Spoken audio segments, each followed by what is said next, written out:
The lifestyle of a Hollywood celebrity is not built for everyone, and these upcoming industry names happily made the decision to drop their former fame to live a more modest lifestyle. I'm your host Michaela, let's jump right in. Who is a former Hollywood celebrity you admire who left the industry? Let me know in the comments below. Taking our 10th spot is Meghan Markle. Now this may not be the most normal life to live after leaving Hollywood honestly, but who has done it better than Miss Markle herself? Despite Meghan being a member of the royal family currently, there was a point when she was a budding actress in Hollywood and her face was appearing in various works across the board. However, she ditched the glitz and glamour of H-Town for another kind of sparkle and magic, trading in her resume for a sparkling tiara. Well, not entirely. In Hollywood, Meghan made appearances in movies like Remember Me until she landed her biggest and most notable role to date as Rachel Zane for 7 seasons of the hit legal drama series Suits. However, in 2016, Meghan met her current husband Prince Harry through a blind date set up by a mutual friend. Their fairy tale ensued from here, where they fell in love and Meghan basically ditched her pursuit for fame to be with Harry. Suits saw an additional 2 seasons without Meghan following her leave, and Meghan still holds on to her royal title of Duchess of Sussex as the wife of Harry since 2018. The royal couple shares 2 children, their son Archie and their daughter Lilibet. Subscribe to our channel now to never miss another top 10 update on your favorite celebrities. Taking our 9th spot is Freddie Prinze Jr. There's no doubt that the 90s was flooded with Freddie's face all over the biz. His works range from starring parts in I Know What You Did Last Summer and She's All That to Scooby-Doo and Scooby-Doo 2 Monsters Unleashed. Freddie acted alongside his current wife Sarah Michelle Gellar in I Know What You Did Last Summer and Scooby-Doo 2. The pair engaged in 2001 and got married the next year according to People. While Sarah Michelle has remained a big presence in the entertainment world, Freddie has taken a step back from the spotlight. Despite being a large star in Hollywood, Freddie soon came to realize that he wanted to pursue another one of his hobbies as a cook. Following his high school graduation, Freddie revealed his mom forced him to enroll in cooking school in case his plans as an actor didn't work out. Instead of kickstarting his studies at California's Le Cordon Bleu College of Culinary Arts, as he was meant to though, Freddie ended up bagging his first job in the acting business, but described never losing his love for good food and making it. Freddie's first cookbook, Back to the Kitchen, was released in 2016 and had a focal point of crafting meals with fewer ingredients, while also including meals he cooked with his family and cherished greatly. An additional reason that Freddie escaped H-Town was that he desired to be surrounded by a life with his kids, Rocky and Charlotte, who he and Sarah Michelle share. While Freddie has since returned to acting, with his latest being Netflix's Christmas with You, when he originally left it was because he had enough of the industry. Freddie even described feeling this the most when he had his own sitcom from 2005 to 2006. Despite the series Freddie only having a single season airing, the actor still got to honor his late father, Freddie Prinze Sr., in a special tribute by finishing off every episode with his dad's voice and logo. Quote, "Once I heard my dad's voice saying, 'Looking good,' I felt like I accomplished everything that I went to LA to accomplish."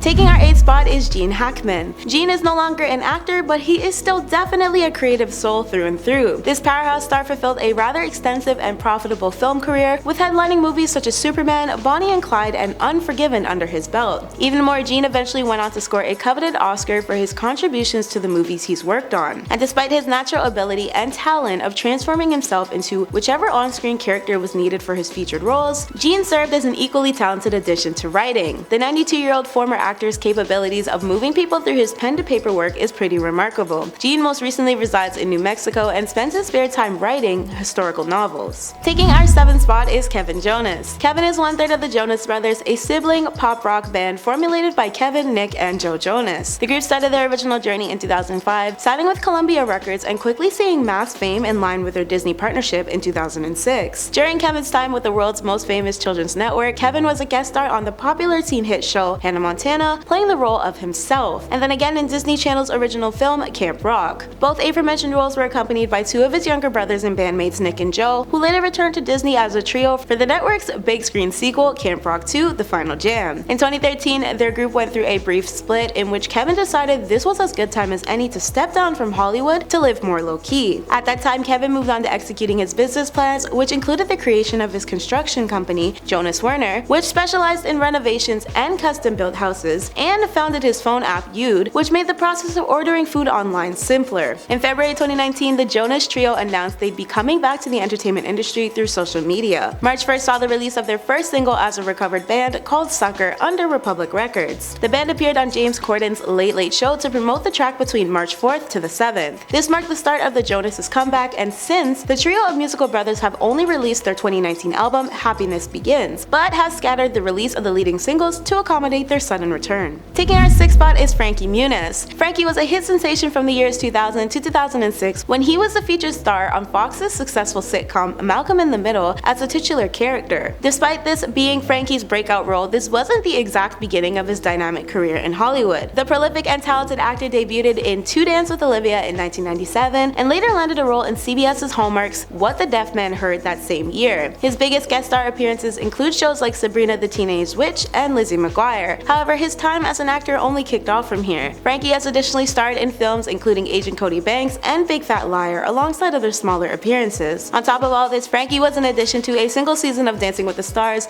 and hosted their junior show for its one-season run. Since this, he's found his true passion behind the steering wheel through racing. In 2001, Frankie drove a car for the Daytona 500 Cup Series. Once a coveted star in Hollywood, Frankie soon became a legitimate professional race car driver, eventually winning an award among other racers. However, talks of a reboot for Malcolm in the Middle have been floating through Hollywood lately and have since seemed to be confirmed by some of the stars of the show. Taking our 5th spot is Jeff Cohen. Jeff was the young star of the cult classic and fan favorite flick Goonies, playing Jolly Chunk. There was no denying Jeff's massive talent whenever he stepped in front of a camera, but he didn't quite reach the long and lucrative career in Hollywood that a lot of his other co-stars went on to experience. Instead, Jeff decided that his future was better spent in a new direction of entertainment. The former actor later became an entertainment lawyer and is now a founding partner of the Cohen-Gardner LLP. And while this is surely one way to get to know the ins and outs of the entertainment world, while being an actor is no longer Jeff's forte, the Goonies cast reunited in April 2020 for quite the show-stopping meetup. Taking our 4th spot is Cameron Diaz. If you're aware of just how many on-screen works Cameron was included in, you would definitely understand why her presence in Hollywood can still be felt a whole 2 decades later. In her numerous movie portrayals, most notably her starring role in the Charlie's Angel trilogy, Cameron has also acted in The Other Woman and My Sister's Keeper. Even more, Cameron has worked with huge names in the industry like Jim Carrey in 1984 for The Mask and Tom Cruise for Night and Day in 2010 and Vanilla Sky in 2001. Her latest films were Bad Teacher from 2011 and Sex Tape from 2014. However, it's been reported that the former actress has grown tired of her 20-year career and informed BBC during an interview that she was at peace with her decision to walk away from the spotlight. Cameron has since transitioned to being a self-help author and works on maintaining her wine brand Aveline. Taking our 3rd spot is Peter Ostrom. Peter was another actor who, as a child, had one of the most well-recognized faces in Hollywood to exist. His starring in the timelessly famous Willy Wonka and the Chocolate Factory film from 1971, playing the beloved Charlie Bucket, soared the actor to worldwide success. After taking on such a big role with massive success and fame, there was the belief that Peter would have had a lasting career in a lifetime of movies. But Peter did the exact opposite and left the lights, cameras, and action to pursue a career in veterinarian work, with a focus on large animals. Still, reports everywhere insist he would have taken the transition from child actor to being one of the industry's brightest stars had he stayed. Taking our 2nd spot is Shirley Temple. There is not one person who doesn't know Shirley, whether it's from her deliciously famous non-alcoholic drink or her massive success as one of the world's biggest child and movie stars of all ages in the 1930s. Even though her adult films weren't as successful as those of her youth, she still held coveted status and even co-starred with other guests like John Wayne for John Ford's acclaimed hit Fort Apache. At 22 years old in December 1950, Shirley announced her Hollywood retirement due to her being unhappy with the quote lesser quality of her roles and being typecast for them. Eventually, Shirley went on to have a lasting career in foreign service, mainly known for her U.S. ambassador position for Czechoslovakia and Ghana. Shirley was additionally the first woman to ever hold the chief of protocol of the U.S. position under President Gerald Ford. Taking our 1st spot is Karen Parsons. Karen is most known for her role as Hilary Banks alongside starring actor Will Smith on the classic 90s sitcom The Fresh Prince of Bel-Air. Karen has comedies like Major Payne opposite Damon Wayans in 1995 under her belt as well. Following her starring in The Ladies' Man alongside Will Ferrell and Tim Meadows in 2000, as well as being a part of ABC's The Job from 2001 to 2002, Karen tied the knot with her husband Randy Brooks, conceived a child, and shifted her focus to becoming a writer. Karen is the creator of Sweet Blackberry, a non-profit organization that houses a mission of underappreciated African American achievements to children worldwide through stories. Karen also penned and published the children's story How High the Moon. That's been today's WATN. Thanks for watching, friends!